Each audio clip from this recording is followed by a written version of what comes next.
Hello, everyone, and welcome to another edition of the Walter's Wanderings Travel Podcast. Today I'm on YouTube. I should be on Facebook as well on my Walter's Wanderings Travel page, checking off your bucket list since 2014, as well as my regular Scott Walters Facebook page. I'm happy to be on all three platforms today. And today we will be talking soon with Neville Spence. He is from an outfit called Island Dream Tours, which is a company he founded, and it's in Jamaica. And what they basically do is for people who are staying on site at Jamaican resorts, and even some people who are on the port on cruises, Neville can go ahead and make arrangements to do all kinds of things for you. He also does airport transfers and such. So he does a lot of good things for the people in Jamaica and for tourists who want to visit Jamaica, mostly because a lot of people who go to the all-inclusive resorts in places like Jamaica, they go and they have fun and they do all their stuff. But the one thing they don't do is they don't go ahead and they don't take advantage of the rest of the island. I mean, the beaches are great and the resorts are wonderful, but there's so much more to see and do when you're in Jamaica. Also want to let you know that if you do book something through me with Neville, we'll get you 10% off your trip, your excursion. So be looking forward to that. That is our special offering today to get you on board with Neville Spence and Island Dreams Tours. Now, before he comes here, we're going to talk about something unrelated, and that is my recent trip on the Norwegian Breakaway. So today I want to talk about the ship, the Norwegian Breakaway. And it was a very interesting ship. I really enjoyed a lot of it. Some of it I did not enjoy. So we're all ready to go. And so we are ready to go. Oh, look, we're going to be joining up with Facebook. All right. Oh, not here. Silly me. I don't know what that was. Anyways, hopefully this stream from StreamYard will go onto the Facebook. If not, I will post it on the Facebook and take care of it that way. All right, let me see. Let me go on here. I got to find my spot while I'm waiting for Neville to show up. Hopefully he does.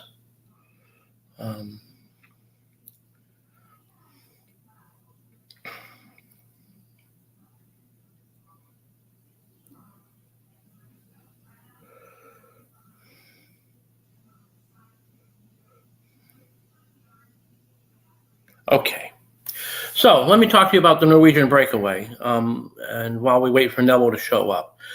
The Breakaway is a ship that was imported in New York and is going to actually come back again. Cruise lines love to reposition their boats. I call it the dance of the cruise ships, and so the Breakaway has been in New York. It will be back in New York for all of my New York fans, so be ready for that coming up later in the year. It is a larger ship that has 17 decks, and although decks 5 to 17 are the passenger-friendly ones, if you go below deck 5, you're in crew space, and you're in the things like the boiler room and places like that, so that's not exactly the places you need to be. Now, we were fortunate enough to be in what the cruise line calls the Haven. For lack of a better term, it's a ship within a ship. So, and it's a beautiful thing. It's located way upstairs in the front of the ship. There are Haven-designated cabins on several decks. So we were on deck 16. Deck 16 is where all the action is, and we had a wonderful 2-bedroom suite. Earlier, I posted my video of that on Facebook, so look for that both on my business page and my personal page. Our suite was ridiculously well appointed with the king bed in 1 bedroom. Also had bunks in the other bedroom, which was interior in style. There was no window or anything, which actually made it very dark in the morning. My older daughter was actually complaining it was too dark. I told her, well, you should have had a nightlight. But anyway, there was also a pull-out couch in the living area. So the suite actually slept 6 comfortably. There is a traditional cruise ship bathroom with a small shower in that interior cabin. And then as far as the balcony area, the bathroom there was ridiculous. It was well appointed. It had a double vanity. It had a soaking tub with a big picture window that you could see out, so you could have a soak with a view. It had a wonderful shower with multiple shower heads, and it also had a separate and closed off, commode. And it was really quite well appointed and spacious and all of that. And it actually had extra storage room for all of your bath and toiletry essentials. So it was really well done. It was a well done space. The suite also has a typical balcony that can seat two. It's not very big, but you don't really need a big balcony to have a great time there. You just need room for two. Because if all five of us came out to the balcony, the only reason we had more than two out there was to maybe see a view when we reached a port. And then also there was a sitting area with a table for four. And we also had a wonderful bar area with fridge, an espresso machine, and glassware. The espresso machine came in very handy for that early morning cappuccino, let me tell you. Now, overall, the square footage actually rivaled some New York City apartments. There was 516 square feet. And they also have sufficient closet space for cruises longer than 9 nights. We were on a 9-night cruise. You would definitely be able to have enough space for a 14-day cruise without any difficulty. Now, with the Haven, you'll get the usual cabin steward, who was very good, and you also get a butler. The butler can actually take care of any whims, fancies, and calls. So say you wanted a bowl of potato chips at 10 o'clock at night, you call the butler. Butler comes with a bowl of potato chips at 10:05 or 10:10. At the end of the cruise, I actually opined to the butler, boy, I would like to have a little baggie of gummy bears. And he gave me a big, ginormous bag of gummy bears. It was ridiculous. I was laughing so hard when I saw that. I go, oh my gosh, he actually did that? That's crazy. And but we didn't take advantage of the butler like we should have, because the butler could have gone ahead and done all kinds of things, and we just didn't do that. So that's the way that goes. So, but we will make sure next time he gets the treatment. Now, the Haven also has an exclusive restaurant. It serves 3 meals a day plus snacks. Now, the biggest issue I have with the restaurant there, although the food and service was absolutely wonderful, was that the menu was the same.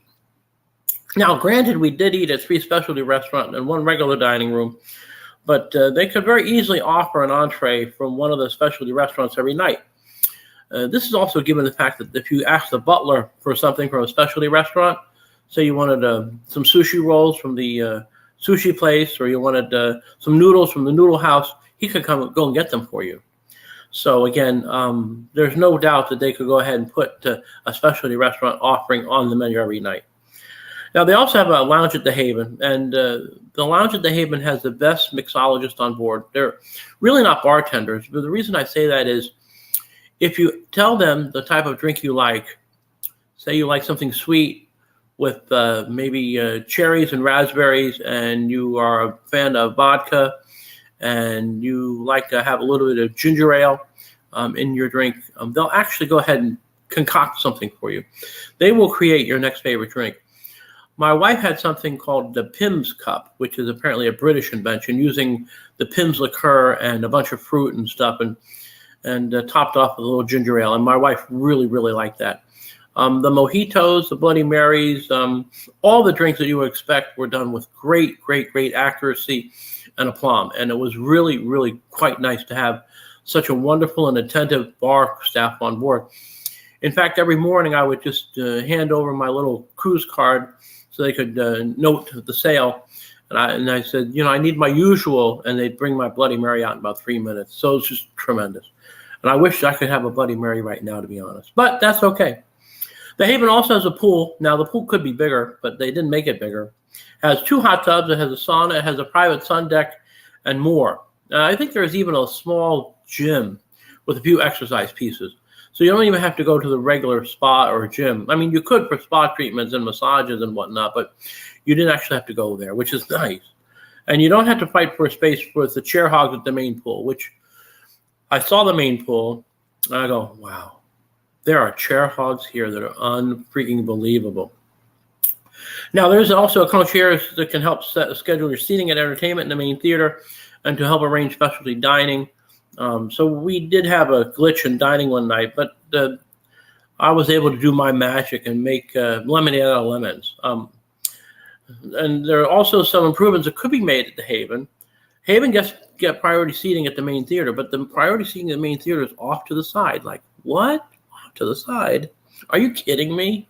Well, it is off to the side, which is really, really stupid, in my opinion. Put it in the center. Now, they claimed it because they didn't have enough staff to monitor the space, but you could grab someone else who's not a Haven person, say, all right, watch this side, make sure it's only Haven guests that show their ID. And it's pretty simple, but apparently not simple enough for these people. And then the other is Haven guests should get a free cover charge to the ice bar. Yes, the Breakaway has an ice bar sponsored by Sky Vodka, where you can go in and get suited up in a wonderful warm clothing thing and go to the ice bar. It's a $20 cover charge, and no doubt if they gave one free admission, one free cover charge per person, they're not losing any money. And it's a great way. I didn't go into the bar because I didn't want to pay the cover charge. What can I tell you? Sometimes I'm just too cheap. And then also they need to offer a choice between the typical cruise lanyard and what they gave, which was like a kind of like a card holder, like a business card holder. Business card holder is fine if you have pockets, but if you don't have pockets, the lanyard's much easier, especially for the kids and teenagers on board. I think they would prefer lanyards. But bottom line, those are all first world things that can be easily fixed. So on to dining. We had 2 specialty restaurant reservations that we got for our cruise. One was at Teppanyaki, the hibachi restaurant, and then the other was at La Cucina, the Italian restaurant. Now, I'm happy to report that these are 2 of the best onboard dining experiences that I've ever had on cruise ships. And I've been on over 20 cruises, so I have a lot of experience with dining. Highly entertaining, Teppanyaki is a high-energy setting and a high-energy eating experience. It's part show and part eating. It's hibachi in nature, so you get the hibachi chefs. They do everything but put things on fire because, of course, on a cruise ship, you can't put things on fire. But it was really, really good. The food was really, really filling, and they actually gave very large portions. The other restaurant, the Italian restaurant, La Cucina, offered traditional Northern Italian cuisine that was presented tastefully and executed very well. Again, it's definitely worth going for, and I actually tipped them extra for their efforts. Now, we were scheduled also to go to the undersized and overpopulated Shanghai Noodle House another night. Now, we were told that we had a reservation from the Haven concierge staff, and because we had arranged that, and they had said, "Oh yeah, 5 o'clock, you'll have a reservation. We'll have someone take you down, and we'll have you get seated and eat." Wow, that sounds great.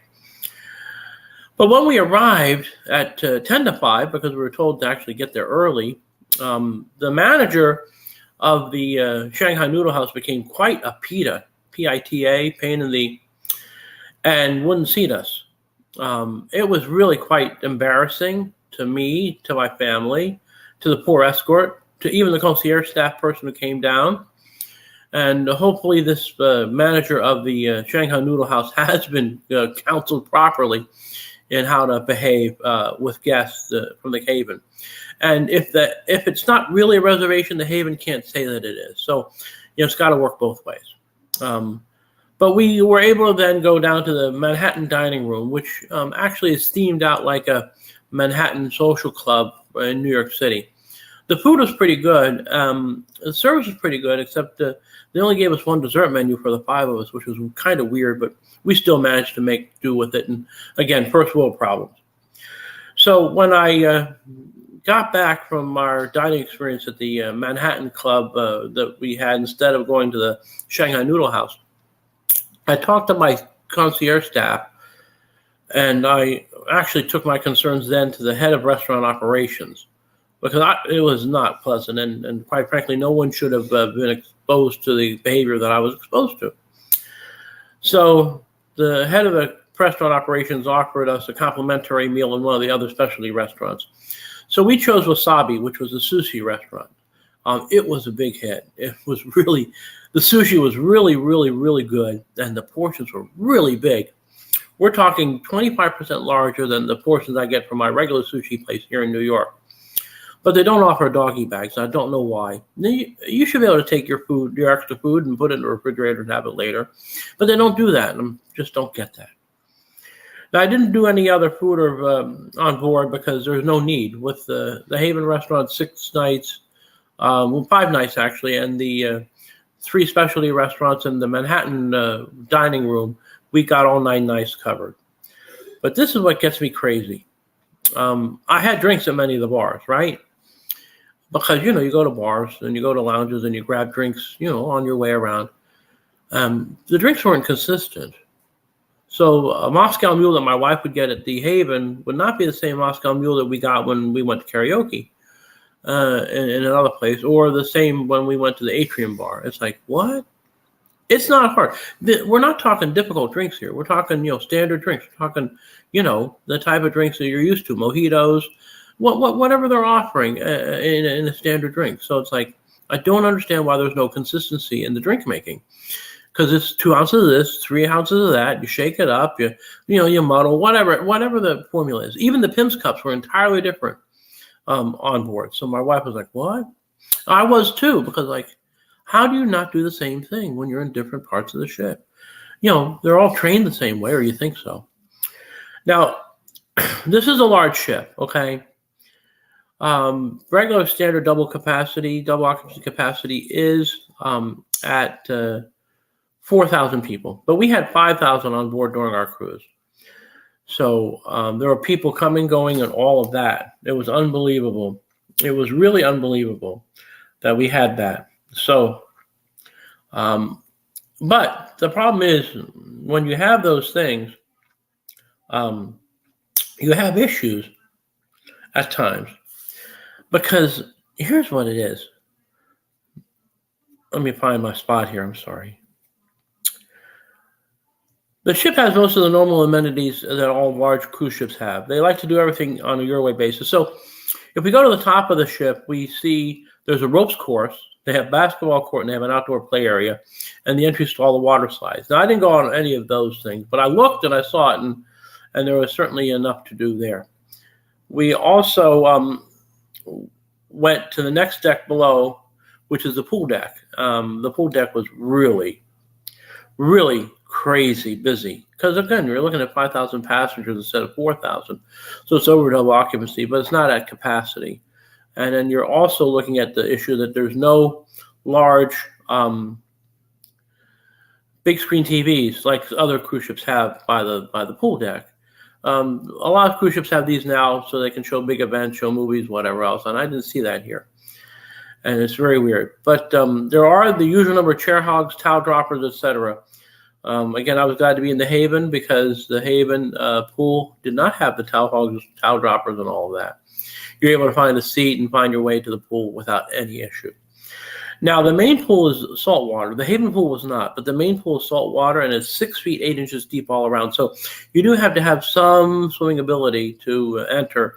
I don't remember if there were life vests involved, but quite possibly there were. So just be reminding of that. And then there's also a smaller pool that's 4 feet deep. So if you got people under 4 feet tall, they're still going to have some ability to swim. And there was also a splash area for the kids as well.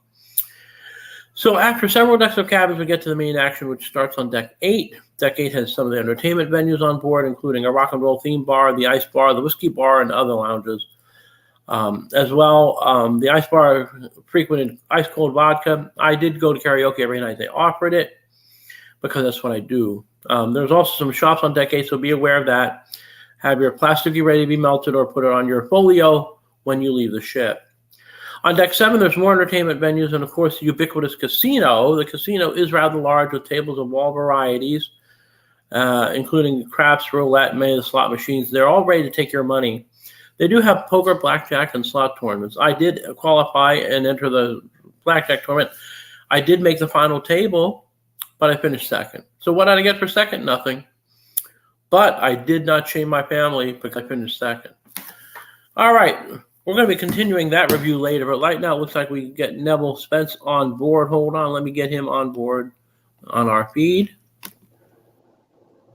Neville, are you there? Yes, Scott, my friend. How are you doing?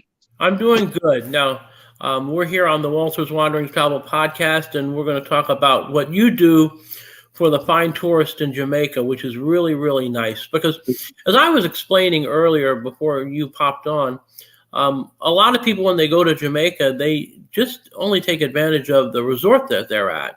That's it. which is all well and good because the sandy beaches are beautiful. Most of the resorts are all very well maintained. For a lot of people, look, they don't need to have. There's no need for them to go off resort property because it's their type of vacation is just to have a nice fruity drink and enjoy the scenery, do people watching, enjoy the food and whatever else that the resort may have to offer. But you can come in and you can actually show them some really great authentic Jamaican stuff, and you can do the transfers from the airports in Jamaica to resorts, which is really quite handy also because again, when you get a shared transportation, sometimes Boring. 12 other people and it's, oh my gosh. But if we get you involved, then it'll be just the family unit that's going to the resort, and then again your staff can also do a little bit of authentic storytelling as people go along. So did I get what you do properly talked about? Did I explain you properly? Yeah, man. You explain it down to the T. All right. So we are a private transportation company here in Montego Bay. So we offer private transfers from the airport. As you said, most persons don't like to be in a shuttle, where as you come to the airport, you're gonna be waiting on others to fill up the bus. The bus is gonna make in pit stops. The bus is gonna make stops at other resort. While you just want to get to the resort ahead of the crowd, get your feet in the sand, and that's where our company comes in. We provide you with that luxury service, pick you up, drop you off immediately, nonstop. That's excellent. And I know that one thing I always make sure to book for my clients when they're flying into Jamaica now is a Club Mobe at the airport. Yeah, man, that thing is so hard to get now these days. Yeah, it is difficult to get, but fortunately, because I do have ways and means, I'm able to go ahead and get that access for people both when they're arriving in Jamaica, so they can cool their heels, and even sometimes more importantly when they're leaving Jamaica. Well, because you always have to be at the airport a bit early these days. But to have that Club Mobe is it's simply one of the best club lounges of any airport that I've been exposed to. The- And of course, you can actually, once they get to Jamaica, they'll be able to. They can say they're in Club Mobe, and they can contact you, and you can give them directions yeah, on how you find people. so we have a saying in Jamaica, Club Bay is the best thing since sliced bread. Um, so with Club Bay is that when you book Club Bay, normally when clients book with us, we give them like a confirmation with our logo. So the client would print that, and when they get to Club Bay, they would say to Club Bay, our transportation service is Island Dream Tour. So the rep that received them would come out, look for us, find us, prep us, and then go back inside, wait like 5 minutes, and then bring them out to us. That's pretty simple. And again, people can be dropped back off at the airport after their resort stay, and be able to enjoy the Club Mobe while they await the first boarding call announcement for their flight. So, like I said, the Club Mobe is definitely top shelf stuff. Yeah, man, very, very. Now, you do offer some tours, and you do offer transport to different places Yeah. on the island. I guess what I want to ask is, what are like a couple of the ones you would highlight for people? Let's start with families. So you have to say, 2 adults and 2 children. The children are like 9 and 13. What Yeah. would be the type of excursion that you would offer and recommend for those people? All right. For kids. All right. For kids, they have like I know in Montego Bay they have the morning cruise. That's a catamaran. That's good for kids. Snorkel. They go to Margaritaville, and then you have Dolphin Cove is there. You have the Bamboo rafting is there. That's good for kids too. And you have a next tour. We call it Rasta Safari. It's a UTV tour. Perfect for family. So mom can drive one, dad can drive one. That's one. Then you have the horseback riding. You have the river tubing. You have Duns River Falls is there. What else? The Blue Hole. Blue Hole is a must for family, kids. That's the adrenaline rush right there. So those are the tour, and then Luminous Lagoon. So those are the tours on top of my head that those tours are perfect for family. Well, that's good. Now, all right. So let's now talk about. So you have, two couples, empty nesters, are in their mid 50s. Yeah. They're going together. What kind of tour would you recommend for them?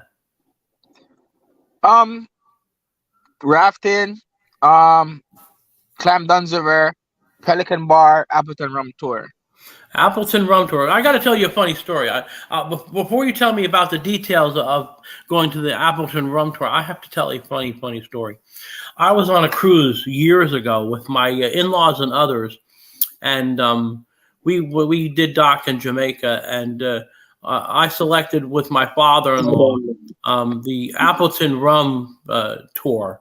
Now, we did not know it was. Now, you have to understand from a lot of places, and from the cruise port, it's a 2 hour drive, and we did not know it was a 2 hour drive because the tour information from the cruise did not say it was a 2 hour drive, but it was a 2 hour drive. And Question. You went to Appleton from the cruise? yeah, from the cruise, we did it. It was an all day shore excursion. Yeah. Woo! That man, that's risky. Well, no, it was the cruise. The cruise line set it up. So the cruise line had, if we were late, they would have waited for us. Oh, okay, I understand. So it wasn't an independent tour. Which, yeah, if there's an issue at all, because again, it is 2 hours from that cruise port. But we went, and the looks from my wife and my mother-in-law to myself and my father-in-law on the way back. We went, and we sampled all the beautiful rum that Appleton has to offer. We bought several bottles to take back with us. But on that ride back, if looks could kill, why my father-in-law and I would have been buried out at sea just before the next port. So it's a word to the wise that depending on where you are located Yes. on the island, it could be a long drive. But the difference is with you have local people that can add local flavor. We had the bus with 15 other people on it, and the bus driver just drove. He didn't add any local flavor at all. So with your crew, you can add the local flavor, and maybe even do other things on the way, like go to that bar that we didn't get to, and do all those kind of things. And when you're on resort, not as a cruise port excursion, there is more flexibility in time. Yes, that is it. So I always, when someone reach out to me, ask them to book a tour. The first thing I ask them, where are they staying? If they're staying in Montego Bay, Lucy, Negril, whatever. So from there, I can base and give them my recommendation. Hey, I would say, hey, if you're in Ocherius, I would say, hey, if you want to go there, you can, because I have someone in that area, but it's a long drive from Ocherius to get to Appleton. It's about 3 hours. You know what I mean? So I prep clients and give them information of the distance, because most of the times clients doesn't know the geographical area of the island. So I break it down to them. I say, hey, go on Google Map, put in where you are to where you want to go, and you can see the distance. And if you want to traverse to that area, you know what I mean? So Oh yeah, that's important. yeah. So and then the next thing too, um, when you go private transportation, like what I do, it's a luxury. We don't rush. We customize along the way. So you want to stop at the local jerk shop on the roadside. You want to sample anything on the way, we can do that. That's While if you go with like the shuttle tours, there's no there's no flexibility. It's like no, point A, point B, pick you up, drop you off to the tour. Hey, we're here to go back to your resort. That's what they no, do. it's true. It's true. Having that personal touch definitely does help. So what are like the most popularly booked tour excursions that you offer? Um, Popular. To be honest, I don't really have a popular one that I book. is that it does come down to the person's um this day I will have like person going to the grill to do the catamaran. Next month I will have person want to go to the blue hole in Ocherias. So it's up and down within the tours. Well, that's good because again, there's a wide variety of things to do in Jamaica. There's no Yeah, man, a doubt. lot. I mean, I think that's one of the things people forget when they're like on an island and they're at the beach that there's much more. And Jamaica does have like rainforest areas. You do have things like the Nuns River Falls. You do have other things as well, and you have all kinds of varied things. You can even I'm sure there's even shopping tours as well that you could offer for people who might want to do some shopping and maybe go get some coffee and stuff. Besides the rum. Yeah, man, definitely. There's a lot. So that's really good. So now I have two more questions before I let you go. Number one is if people are interested in touring with you, they can go through me and I can certainly work with you. So that's the first thing. They could go through you, of course, but they really ought to mention me as being the go-between because it's the right thing to do. So for all right, being that I work with many agents, basically my business is centered around 95% travel agents like you, right?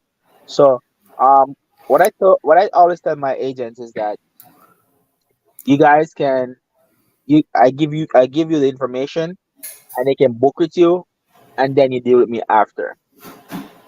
That makes sense. Now, the other thing is, can we, if say I have a client who wants to do like, transfer from the airport, transfer back to the airport, and do two excursions, can we bundle them up and then give them a little discount, or is everything a la carte?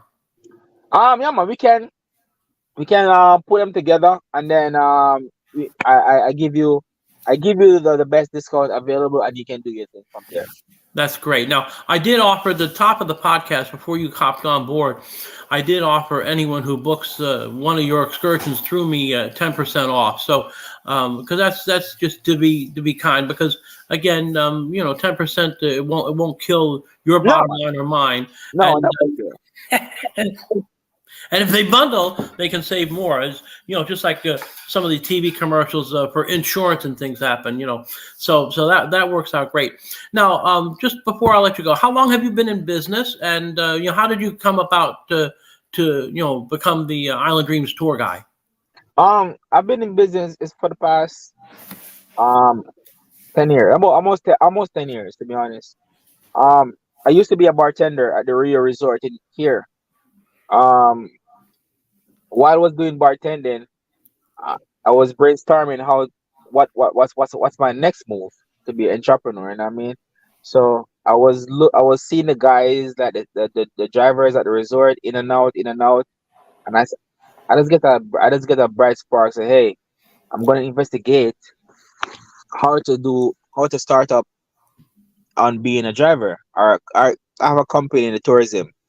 So that's how I started investigating the how to get my business off the ground. I I built my name while I was working at the resort. I printed my business card. I used PowerPoint at that time.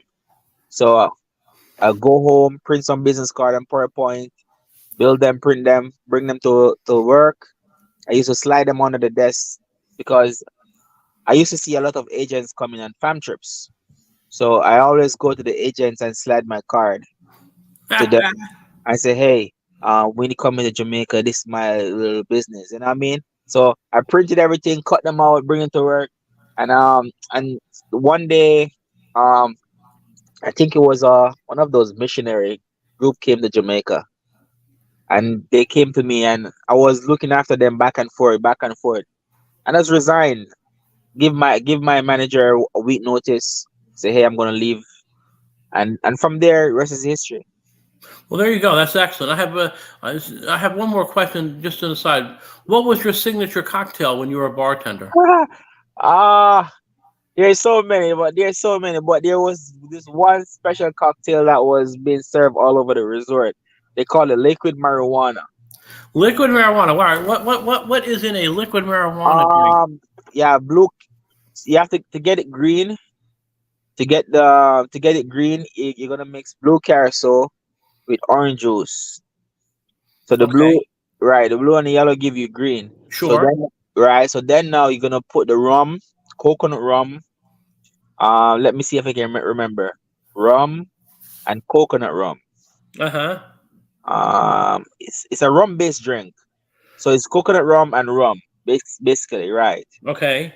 And blue carousel and orange juice. And there you go. And you just top it off with a little sprig of something green on top, and then you're No, set to go. not in the work field. They don't do that. Well, that is a see that now there's a new drink. I'm gonna remember that when I go on my next Caribbean cruise or Caribbean vacation to They, Jamaica. So some places might not know it because it was built. That was built exclusively on the resort. well, I understand, but now that I know the ingredients, I can tell them. All right, I Yeah, need this in my blue drink and carousel, orange juice, coconut rum, and some regular rum. Jamaican overproof rum. That just sounds great.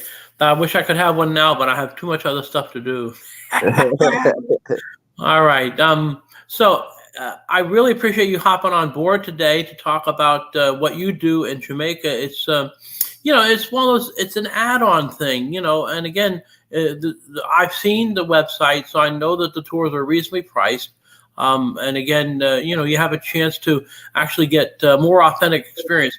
Resorts are great, but sometimes they're not authentic, and I think going to places that are more authentic helps make for a more seasoned and more well balanced traveler. And I'm sure you'll agree with that.